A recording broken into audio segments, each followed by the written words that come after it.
Jaws Jr. here for another in-shop wet and rainy adventure. Here we are doing the final clean of some polished obsidian.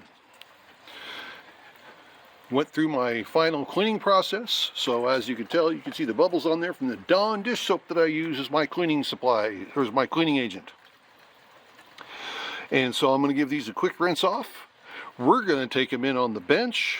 I'm going to get the media and the chips sorted out. And then we're going to go through and see how well this batch did. I haven't even done a test look on this. See, we're already looking at something right here. Let's see if something looks peculiar. Yep. You can see that right there. I don't know if you can see that or not. There you go. Not even cleaned off. There's a chip in it. So, it happens. I can fix that chip and run it through another batch. No big deal. So, and I think I know why it happened on this side. It's a technical issue that I'm dealing with. This side I probably have no damage. This side I probably do have some damage. Okay, enough with that. Let me get these things cleaned off with just the old trusty hose here. And yeah, I got to use my other hand here that I'm holding you guys with to mix them up and get them rinsed off really good. But basically that's all I'm going to do. There is, oops, sorry for covering the lens. Boy, I am not being a very good YouTuber today, am I? That's okay. Because it's not about me or what I do. It's all about the shiny, pretty things. So, I'll bring you back when I got them all on the bench. Okay, it's all out, mostly sorted. There's a few small pieces down there. Still wet. This is from the media. Hey, you guys might be able to help me. If you guys know where you can find a colander like this, a spaghetti strainer, colander, whatever people call it, depending what part of the country you're from, with these small holes in it, let me know where I can get one, because this one's wearing out. You see a hole in it right there, and that one's too big because the small media pieces fall through it, like that one did. I've already cleaned up all the ones that fell through. So, if you know where that's at, I could get one of these at. Let me know. So, I'm going to get these spread out, get the trusty little heater put on it, let them dry, and then I will do a quick wipe down of them with a rag, and then I'll be back and I'll show you some of the details. Okay, we are back. Obsidian's all dried off. It's shiny, but this is not one of my better batches I have done. It's actually one of the worst ones I've done in a while. So, let's talk about it. I've determined that there's 3 reasons why this is not a very good batch. So, the first reason is I have obsidian from multiple sources. We would think that, oh, obsidian is obsidian is obsidian. It all should be able to roll together. Well, I forgot. Last year I had a problem with a batch.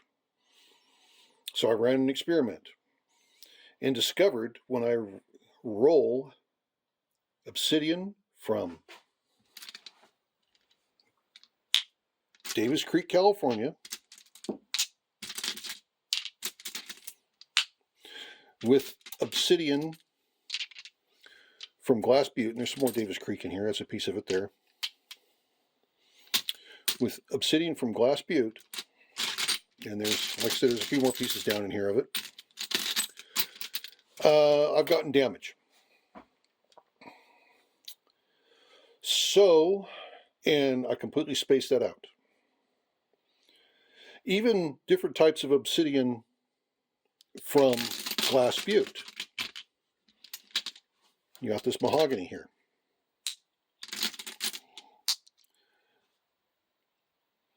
This mahogany is fantastic. It's the easiest obsidian to polish, in my opinion. Nothing out there polishes as easy as this. And especially that deeper red stuff. This is the easiest obsidian to polish, by far. Nice, good shine, clean edges, no damage on it whatsoever. Same with that one there, good polish, clean edges, everything about it is right. Now, when I get the stuff off my buddy's claim, like from Emery Coons' claim, that's where this came from. That's where this came from. Same with that one. Same with that one. Same with that one.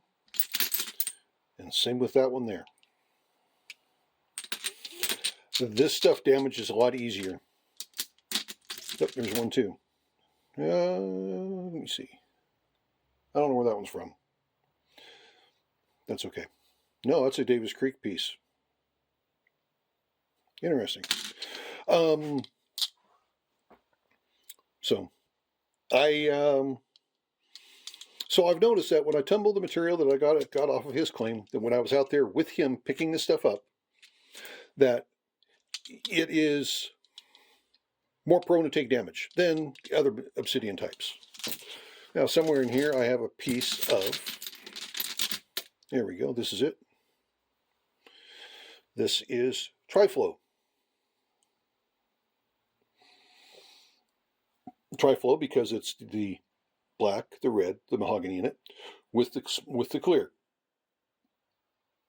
Love this stuff.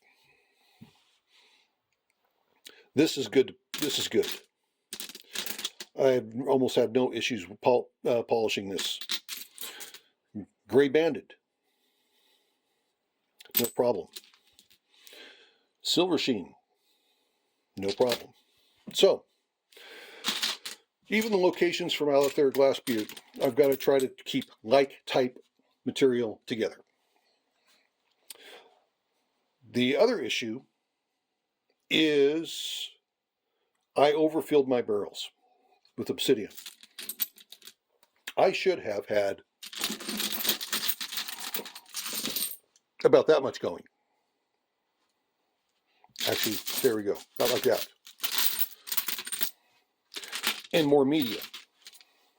But because I wasn't paying attention, I put too much in there.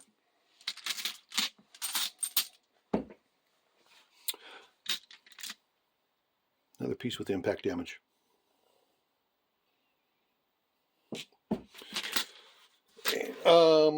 The third reason is I have two polishing units. One of them's about 3 years old. The other one's new. The new one, I did not retune it for obsidian. It's too aggressive. So with all of those things coming along, I got more damage than what I would like to see. I didn't get the quality of polish that I like to see. You're looking at it here, and it looks good on the camera, but in person, I'm not overly pleased with it. But this is why I do this stuff, is so I can learn how to do it better next time. And this one here was a combination of errors. So enough the error stuff. Let's look at some of the real beauties. I've got to turn on a couple different lights here. And I'm going to show you some real neat characteristics with this stuff. I've already seen one already with the Triflow. So we'll be right back. Okay, changed lighting around a little bit so things look different. Now this one here is the one with the piece of damage here on the end. With my fingerprints. But look at this here. You got some purple sheen. And let's get the light right there. We go. And we got a layer of fire.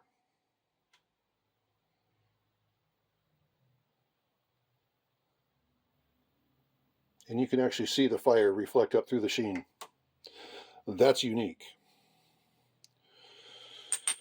You can see really good the banding on this one now. Really see the colors on it. We have the silver sheen. Let's work it. There we go.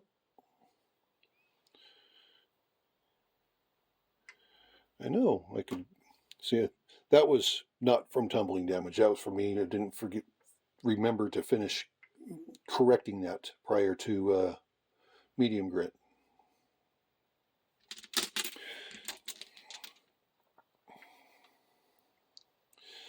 It is hard for me to get the sheen to show. This is another piece of silver sheen.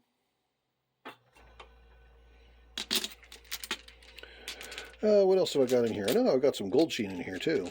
Let me take a look at it. See if I can find it. There we go. Gold sheen.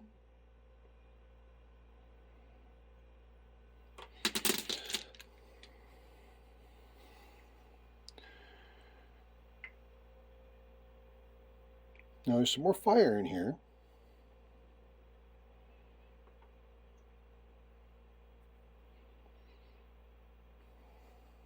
There it is. Right in this area here.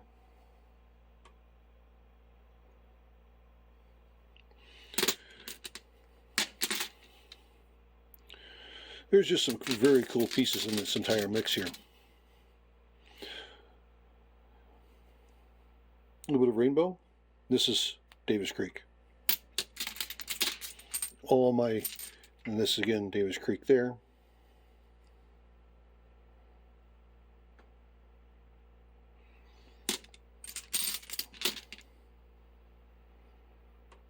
So, not my best batch. There's some acceptable pieces in here. There's a nice piece of gold sheen right there.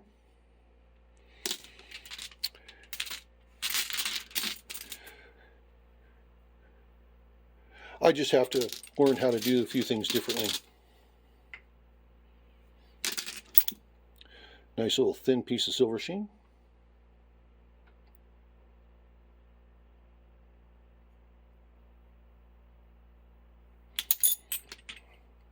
So, there you go. Show this one here off.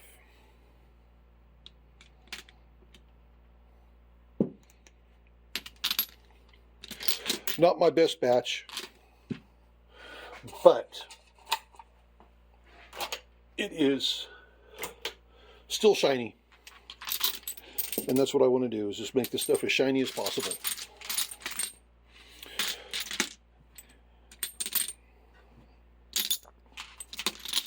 So there you go, everybody. Just even somebody who's got some pretty good skills at polishing obsidian still screws up more times than he should. This stuff is always a challenge to polish, and it will give you fits every step of the way.